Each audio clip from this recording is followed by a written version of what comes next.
Hello students. तो ये एक डिफरेंट वीडियो है। आज हम बात करेंगे डीडीसी पे। What is DDC?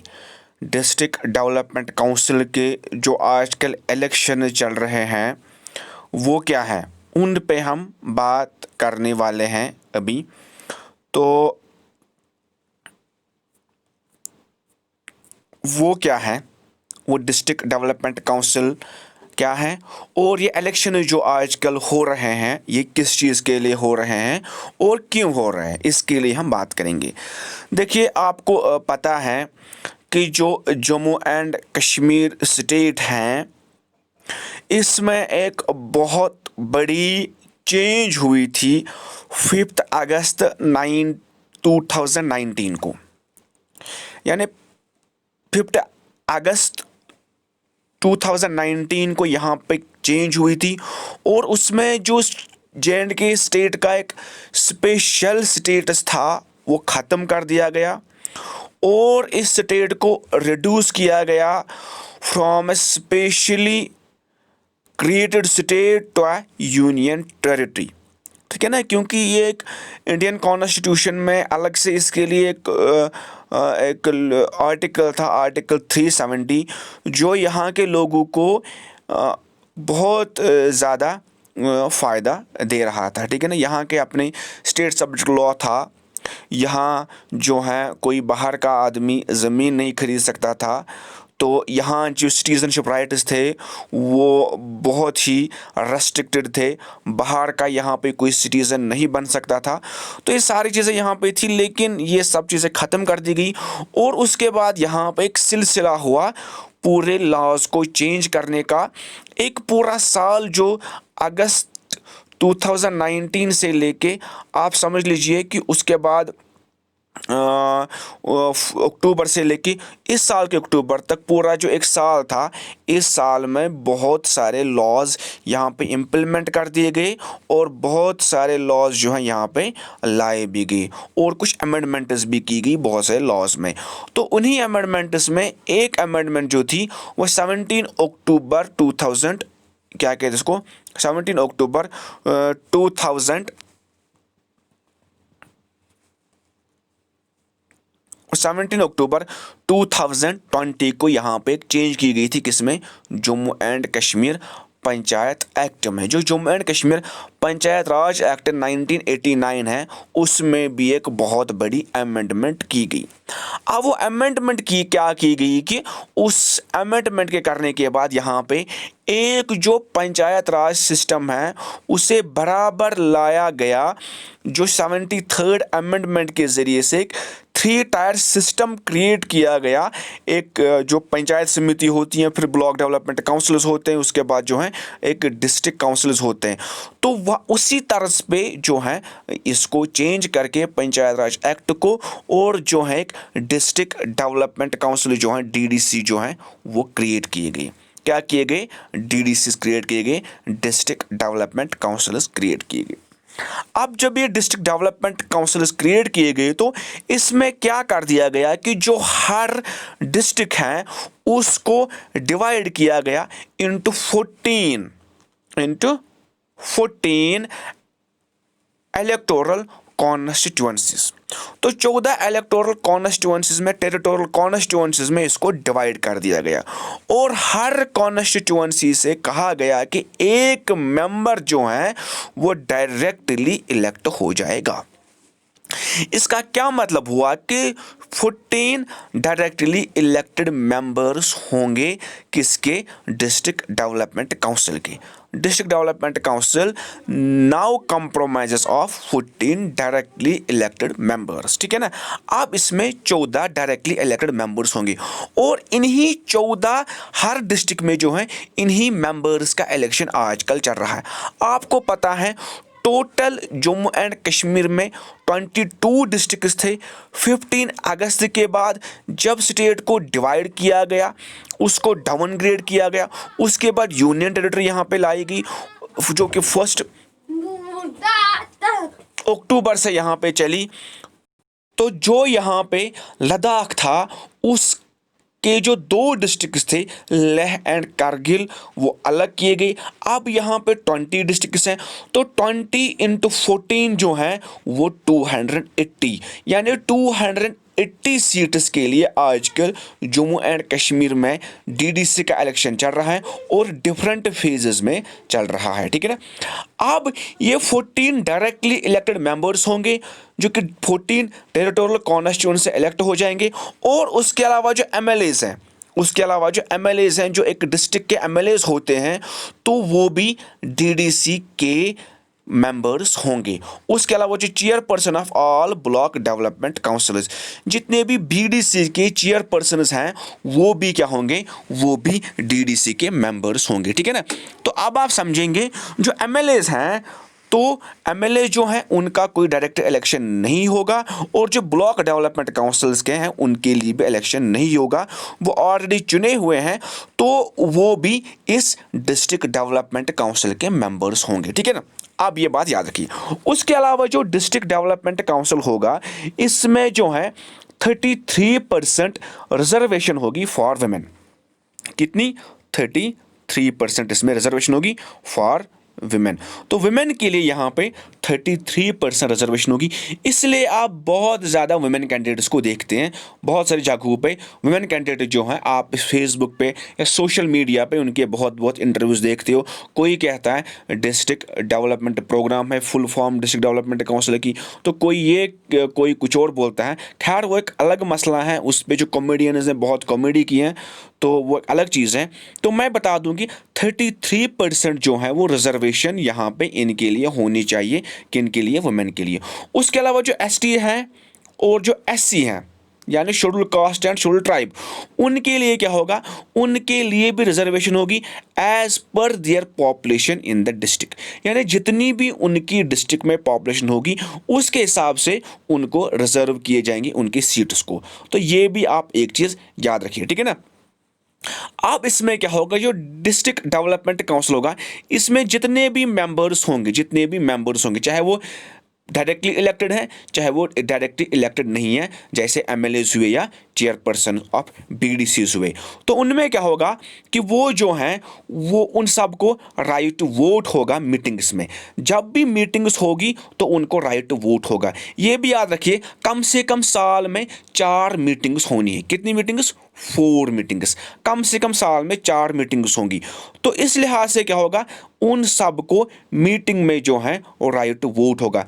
लेकिन जब एक रिमूवल होगा चेयरपर्सन और वाइस चेयरपर्सन का, जो डीडीसी का चेयरपर्सन होगा या जो डीडीसी का वाइस चेयरपर्सन होगा, उसका जब रिमूवल होगा तो उस वक्त जो है एमएलएज को राइट टू वोट नहीं होगा। R2V लिखा मैंने यहाँ, यानी इसका मतलब वो राइट टू वोट उनको उस वक्त नहीं होगा। आपको ये भी पता होना चाहिए कि जो डिस्ट्रिक्ट डेवलपमेंट काउंसिल जो हैं उसके जो मेंबर्स हैं उन्हें आपस में ही जो है चेयरपर्सन और वाइस चेयरपर्सन चूज़ करना है। तो ये एक डिस्ट्रिक्ट डेवलपमेंट काउंसिल की थोड़ी सी कंपोजिशन मैंने बता दी और इसका मैंने तरीका बता दिया कि इसके इलेक्शंस वगैरह कैसे होंगे और किस तरह से होंगे, ठीक है ना। अब हम बात करेंगे एक और मसले पे।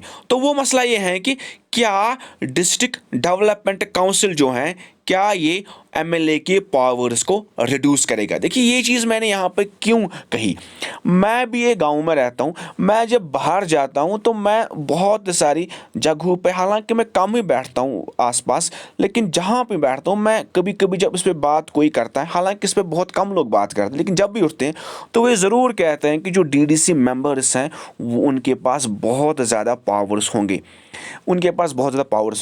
चूँकि अमेंडमेंट नई हुई है 17 अक्टूबर को, और उसके अलावा जो है बहुत सारी मिस इन्फॉर्मेशन लोगों को पता नहीं है, पहली बार हो रहा है, तो इसलिए इनके पास काफ़ी ज़्यादा मिस इन्फॉर्मेशन है।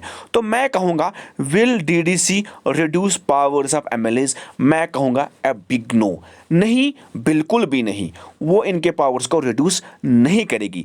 देखिए जो एमएलए हैं या एक एमएलए जो है वो असल में होता है लॉ मेकर, उसका काम है टू लेजिस्लेट, टू लेजिस्लेट। अगर वो स्टेट लेवल पे हैं, अगर वो कश्मीर की असेंबली में हैं, तो उसको लॉज बनाने हैं कश्मीर के लिए। अगर कोई एमपी है, वो पार्लियामेंट है, तो वहाँ पे वो लेजिस्लेशन करेगा, ठीक है ना। तो इस हिसाब से जो एमएलएज हैं उनका मेन काम क्या है, to make the laws, to legislate, और वो उनसे कोई नहीं छीन सकता। चाहे कुछ भी हो जाए, कितने भी डीडीसीज बन जाए, 1000 की बिना पर डीडीसीज बन जाए, तो वो उन्हें कोई नहीं छीन सकता। तब एक बड़ी अमेंडमेंट करनी पड़ेगी और फिर काउंसिल्स को वैसे पावर्स देने पड़ेंगे। तो उस वक्त जो हम कह सकते हैं कि एक छोटी सी लेवल पे अगर एक इतनी ज़्यादा डिसेंट्रलाइजेशन हो जाएगी, तो वो तो खैर इंडियन कॉन्स्टिट्यूशन पता नहीं, क्योंकि इंडियन कॉन्स्टिट्यूशन इतना यूनिटरी है कि उसमें ज़्यादातर जो है यूनिटरी फीचर्स हैं। तो वो तो मुझे नहीं लगता है कि कभी उतने ज़्यादा पावर्स दिए जाएंगे, इतना ज़्यादा डेवोल्यूशन ऑफ पावर्स होगा। तो फिलहाल जो एमएलएज हैं उनको ये टू मेक द लॉज, उनका एक लॉज बनाने का अपना काम है, तो वो उनसे कोई नहीं छीन सकता है। अब जो डीडीसीज हैं, डीडीसी मेंबर्स क्या करेंगे, वो हेल्प करेंगे एक प्लान बनाने में। देखिए जितने भी फंड्स आ जाएंगे, अब जितने भी डेवलपमेंट्स हो जाएंगी, वो जो हैं इन्हीं डीडीसीज के थ्रू हो जाएंगी, वो फंड्स हो जाएंगे, वो जो प्लानिंग वगैरह है वो इनके ज़रिए से हो जाएगी। और इसलिए क्या करेंगे, ये हेल्प करेंगे एक प्लान करने में, और हेल्प करेंगे एक डिस्ट्रिक्ट को, एक डिस्ट्रिक्ट एडमिनिस्ट्रेशन को हेल्प करेंगे कि उनके जो अपने प्लान्स वगैरह हैं, तो अपने कॉन्स्टिट्यूएंसीज के कैसे किए जाए, कैसे नहीं किए जाए, उसमें हेल्प करेंगे। और एक चीज़ याद रखिए, जो एमएलए होता है उसका एक अलग से एक फंड आ जाता है। जो एमएलए फंड है, जो erstwhile state of Jammu and Kashmir थी, उसमें जो है 50 लाख रुपीज़ पर एमएलए को आता था, ठीक है ना। जैसे एमपी लैड्स आते हैं 5 करोड़ रुपए जो हैं हर एमपी को आते हैं, वैसे ही 50 लाख रुपये जो हैं वो आता है। शायद उसको फिर और भी बढ़ा गया था, लेकिन मुझे इतना याद है कि 50 लाख उसको आते थे, एक जो है, एक जो ये है एक एमएलए हुआ करता है, ठीक है ना। शायद 1 करोड़ कर दिया गया था उसको बाद में, मुझे, मैं भूल गई हूँ, मेरे जहन से ये बात निकल गई है। अब नो सच फंड जो है, ऐसा कोई भी फंड जो है वो डीडीसीज को नहीं दिया जाएगा। उनका अपने लिए कोई, उनके अलग से कोई फंड नहीं आ जाएगा उनके लिए, क्योंकि जितने फंड्स आ जाएंगे वो वहीं से आ जाएंगे। अगर हम 73rd अमेंडमेंट को याद रखें, तो हमें फिर ये पता होगा कि जो भी पंचायत के लिए, जो भी इन लोकल बॉडीज़ के लिए फंड्स आ जाएंगे, वो तो जो स्टेट, जो एक फाइनेंस कमीशन होगा, वो कुछ रिकमेंडेशन देगा। उसके अलावा जो है कुछ जो डिस्क्रिशंस होंगे, जो स्टेट गवर्नमेंट के पास होंगे, जो डिस्क्रिशन फंड्स देंगे। उसके अलावा ये ओवन सोर्सेस भी क्रिएट कर सकते हैं फंड्स के लिए, और जो खास कर जो सेंट्रली स्पॉन्सर्ड स्कीम्स हैं उनको इम्प्लीमेंट करने के लिए सेंटर से फंड्स आते हैं, वो भी इन्हीं के ज़रिए से आ जाएंगे। तो इसका मतलब हुआ कि कोई अलग से इनके लिए फंड नहीं क्रिएट किया जाएगा। तो यहाँ से भी जो एमएलए को अलग से फंड मिलेगा, लेकिन जो ये लोकल हैं, जो ये डीडीसी हैं, उनको अलग से कोई फंड नहीं मिलेगा।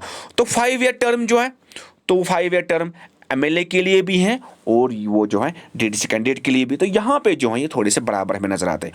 उसके अलावा जो एमएलए होगा will be representing his constituency which में हैव सेवरल डीडीसी कॉन्स्टिट्यूएंसीज।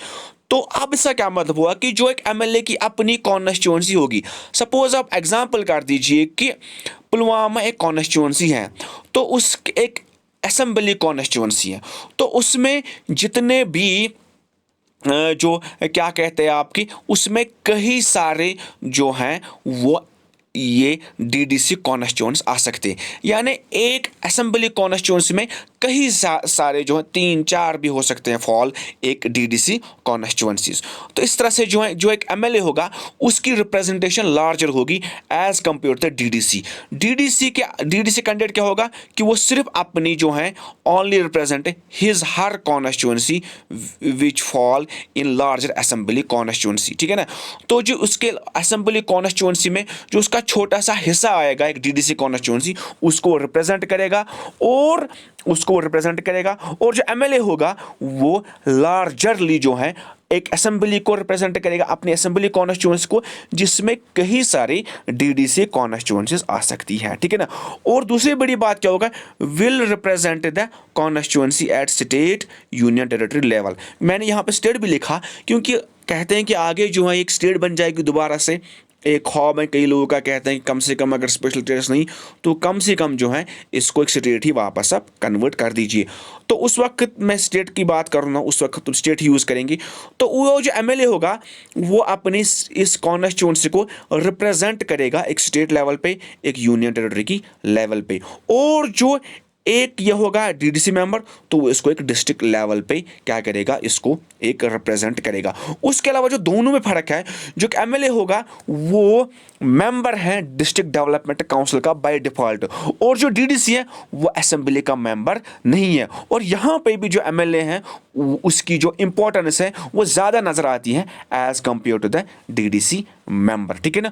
और बाकी जगहों पे भी अगर हम देखा जाए, बाकी स्टेट्स में भी जहाँ पे 73rd अमेंडमेंट चूँकि पूरे इंडिया में लागू हो चुका है, वहाँ पे भी ऐसा ही सिस्टम है, 3 टायर सिस्टम। और वहाँ पे भी जो एमएलएज हैं उनकी अपनी अहमियत अलग है, वो अहमियत जो है डीडीसी से कम नहीं हुई। तो यहाँ पे भी जो है उन डीडीसी के एमएलए की अहमियत जो है कम नहीं होगी। तो ये थोड़ी सी जो मैंने एक इन्फॉर्मेटिव वीडियो बनाने की कोशिश की, मैंने कोशिश की कि एक नॉलेज को जो है दिया जाए लोगों को, कि मुझे नज़र आया कि इस पे कॉमेडी बहुत ज़्यादा हुई, इस पे जो है नखरे बहुत ज़्यादा हुए, इस पे जो है ये बातें बहुत हुई, मजाक बहुत उड़ाया गया, लेकिन इस पे जो नॉलेज है वो किसी ने इस पे नॉलेज बेस्ड वीडियो नहीं बनाया। तो मैंने कोशिश की, चूँकि मेरा सब्जेक्ट है लॉ, मेरा सब्जेक्ट है, तो मैंने कोशिश की कि मैं जो हूँ मैं कोशिश करूँ कि इस पे एक वीडियो लेके आऊँ। और खुदा के फजल से मैंने ये वीडियो तैयार भी कर लिया और अब आपके सामने है। तो आप इसको देखें, आप इसको सुने, आप इसको और भी लोगों के साथ शेयर कर दीजिए कि नॉलेज जो शेयरिंग होती है, नॉलेज इज़ अ पावर। जितने लोग को इसके बारे में पता चलेगा तो मिसकॉन्सेप्शन जो है दूर हो जाएंगे। और कॉम्पिटिटिव एग्जाम्स के लिए भी जो स्टेट लेवल पे कॉम्पिटिटिव एग्जाम्स होने वाले हैं, तो उनमें भी ये क्वेश्चन आ सकता है। अगर ये कहीं पे डायरेक्टली जो है ये नहीं सिलेबस में अभी है, क्योंकि अभी जितने भी एग्जाम्स हैं उनमें कहीं पर डायरेक्टली सिलेबस में नहीं है, लेकिन एज ए करंट अफेयर जो है ये क्वेश्चन पूछा जा सकता है। तो कितने मेंबर्स हैं एक डिस्ट्रिक्ट डेवलपमेंट काउंसिल की एक डिस्ट्रिक्ट में, तो वो पता होना चाहिए। टोटल कितने डिस्ट्रिक्ट्स हैं और उसमें कितने मेंबर्स हैं, 280, ये पता होना चाहिए। उस लिहाज से मैंने इन वीडियो बना दिया। आपका बहुत बहुत शुक्रिया, बहुत बहुत शुक्रिया आपका कि आप मेरे चैनल पे आए, आपने मेरे चैनल को विजिट किया और आपने वीडियो देखा, इसके लिए आपका बहुत बहुत शुक्रिया। अब आपसे गुजारिश है कि इस चैनल को आप सब्सक्राइब कर दीजिए। इस पे अलग और बहुत अच्छे वीडियोस आने वाले हैं, एकेडमिक भी, नॉन एकेडमिक्स भी। मैं ऐसे मुद्दों पे, इश्यूज़ पे बात करने वाला हूँ जिन पे बहुत कम बात होती है या इन पे बात बिल्कुल भी नहीं होती है। मैं वो वीडियोस बनाऊँगा, वो चीज़ें जो यहाँ पे हुई हैं लेकिन वो काफ़ी छुपी हैं, उनके ऊपर बात नहीं होती है, इंशाल्लाह मैं उन पे भी वीडियोस लेके आऊँगा। तो आपकी मेहरबानी है, आप इस चैनल पे आए तो प्लीज़ इसको आप सब्सक्राइब कर दीजिए और उन लोगों तक पहुँचा दीजिए जिनको इसकी ज़रूरत है, और उससे आपका भला हो जाएगा। अल्लाह आप सबको खुश रखे, अल्लाह मुझे खुश रखे, अल्लाह हम सबको खुश रखे, और जितने भी हमारे ऊपर मुश्किलात हैं उन सारे मुश्किलात को हल करे और हमें जो है एक नई सुबह दिखाए, एक नई बहार दिखाए। आमीन या रब्बुल आलमीन। शुक्रिया बहुत बहुत आप लोगों का।